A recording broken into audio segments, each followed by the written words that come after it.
diagnose problems, they save a lot of effort, pain, etc. So I've been traveling around the Commonwealth trying to find out why is Washington getting it wrong. And I think I have an answer. I traveled just this week to all four corners of the Commonwealth, as I have been doing continually. And you go up to Erie and talk to a young couple, and they can't make an initial down payment on a house because the mortgage rates have jacked up so high. You go to Pittsburgh, and you talk to families, and they're worried about fentanyl showing up in their mailbox.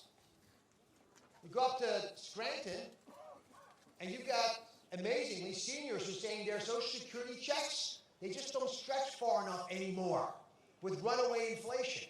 And down in Philly, families don't let their kids go outside anymore because there's too much crime. So what do they all have in common? This is what Pennsylvanians are telling me. Washington is getting it wrong because there are too many extreme positions in Washington. Too much out there pulling us away from where the real answers lie. I will bring balance to Washington, but John Fetterman, he'll bring more extreme. And there is no greater example of two people that different running for the Senate. So let's go through it a little bit. The issues that I'm hearing about from you. The economy. How many of you are worried about the economy? Interestingly, it's not just inflation. It's taxes and a bunch of other stuff. But John Fetterman, when asked, gave Joe Biden a poor grade, arguing that he didn't go far enough in spending your money.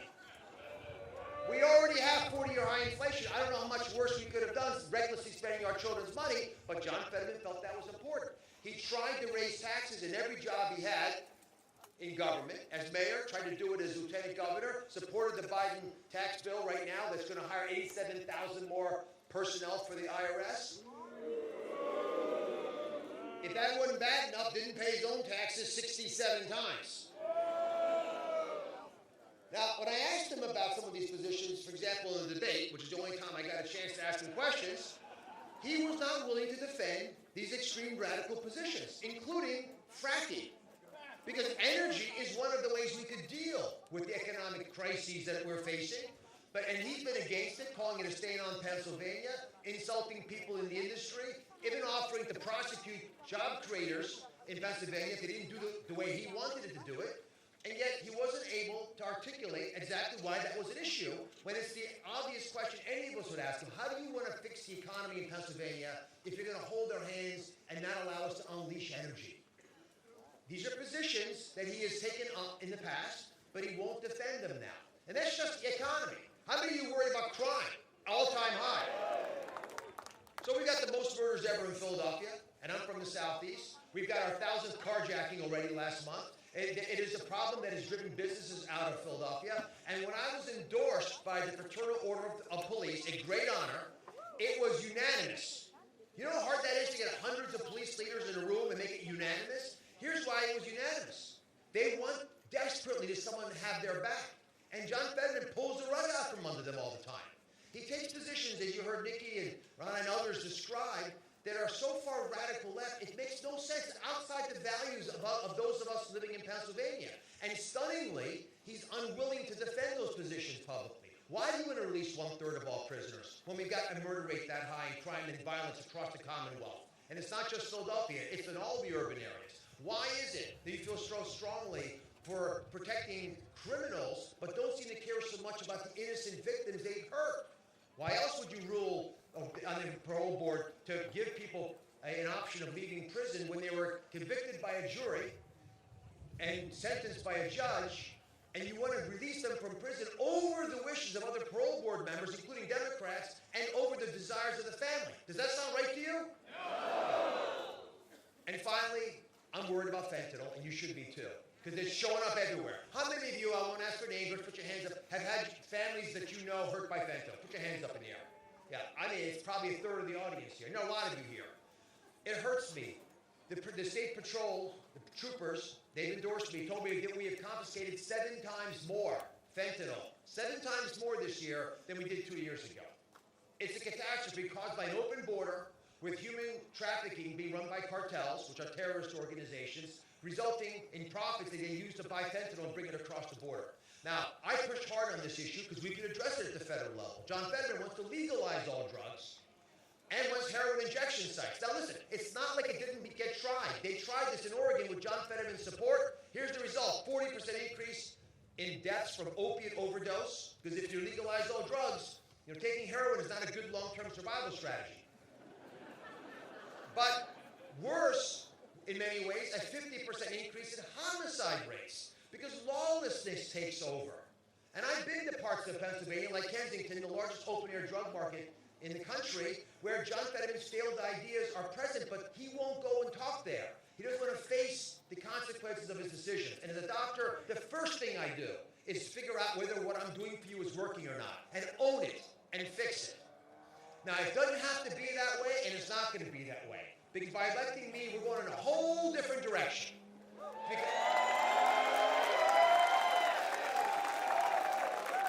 And I'll tell you, I'm not a politician. You all know that. I'm a heart surgeon. And we tackle big problems, life-threatening problems, like a broken heart. And we unite to do that. We don't divide. We bring balance to the discussions. We figure out the right way forward, and we do it together. Extreme ideas hurt people in the operating room. So here's my request of you. Make sure we send the right person to Washington to represent your values and address the problems that are plaguing all of us here in Pennsylvania and the nation. Because this is bigger than just Pennsylvania. It's in fact bigger than the country in many ways. We are that shining city on the hill for the entire planet. They're looking to us for leadership. So let's do just that, to protect that precious piece of parchment, 250 years old, that our nation is built upon. But to do that, we've got to honor the last words of the national anthem you heard earlier. You all know I played football in college. They're the last words I would hear running out in the field, and I always thought about them. We're the home of the brave, because you can't be free if you're not brave. Am I right? So I'm asking you now to be braver than ever. This is a transformative election. It's going to send a loud message to Washington. We have to be brave by saying what we see. And to do that, I'm asking you to go after one basic answer.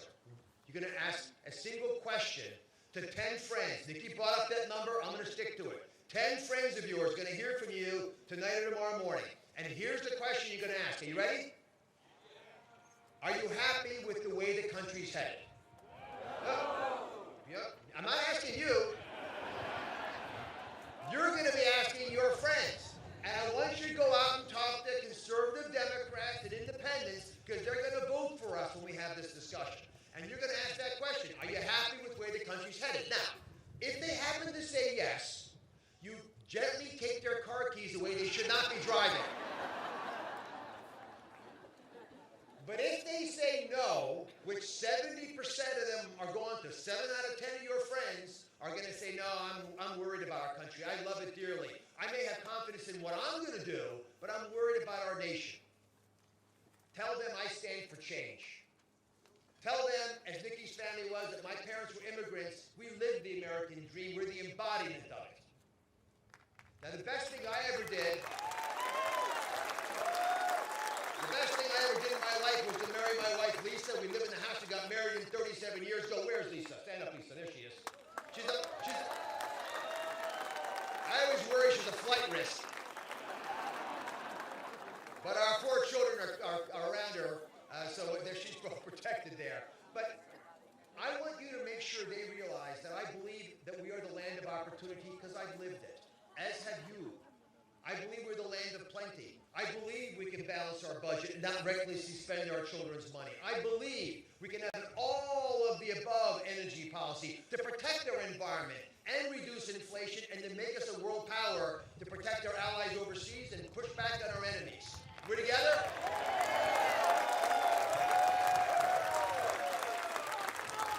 I believe we can have safe city streets and communities. Our families and our businesses deserve it. I believe we can have a secure border, stop the fentanyl from coming in here, and allow legal immigration. Am I right? I believe parents should be allowed to choose the schools that they send their children to and the values taught at those schools. And as a doctor, I believe that everyone has access to care that they can afford. But the most important thing that I want you to hear from me tonight that I want you to tell those 10 friends is that I believe in you, each and every one of you.